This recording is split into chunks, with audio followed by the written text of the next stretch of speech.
Hai, kali ini kami akan membahas materi tentang perusahaan dan lingkungan perusahaan. Tahukah kamu apa itu perusahaan? Perusahaan adalah suatu unit kegiatan yang melakukan aktivitas pengenalan pokok-pokok produksi untuk menyediakan barang dan jasa bagi masyarakat berdistribusi serta melakukan upaya lain dengan tujuan memperoleh keuntungan. Pemilihan tempat dan letak perusahaan merupakan faktor penting untuk menjamin tercapainya tujuan perusahaan, efisiensi perusahaan, daerah pemasaran produk, mutasi tempat. Jenis-jenis letak perusahaan dibedakan menjadi 4, yaitu 1. Terikat pada alam, contohnya perusahaan timah, emas, dan minyak bumi. Yang kedua, terikat sejarah, contohnya perusahaan batik Pekalongan. Ketiga, ditetapkan oleh pemerintah, contohnya perusahaan kimia.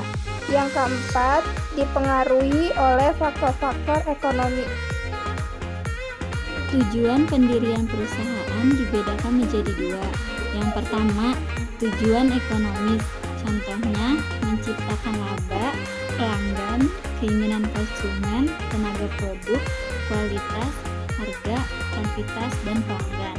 Yang kedua, tujuan sosial, yaitu perusahaan memperhatikan keinginan investor, karyawan, penyedia, faktor-faktor produksi, maupun masyarakat luas.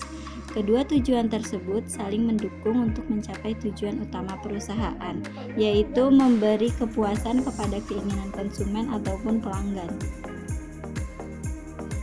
Perusahaan sebagai suatu sistem adalah suatu kesatuan dari unit-unit yang saling berinteraksi baik secara langsung maupun tidak langsung dalam rangka mencapai tujuan tertentu.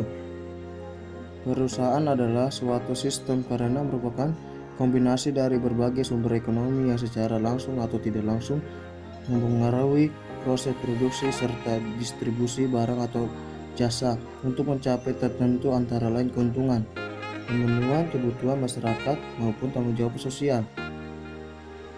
Sifat sistem perusahaan ada beberapa sifat. Yang pertama, kompleks. Yang kedua, sebagai suatu kesatuan atau unik. Yang ketiga, sifatnya beragam. Yang keempat, saling tergantung. Yang kelima, dinamis. Lingkungan perusahaan dibagi menjadi 2 bagian, yaitu lingkungan eksternal dan lingkungan internal. Jadi lingkungan eksternal adalah lingkungan perusahaan yang pengaruh tidak langsung terhadap kegiatan perusahaan. Yang kedua, lingkungan internal adalah faktor yang berada di dalam kegiatan produksi dan langsung mempengaruhi hasil produksi.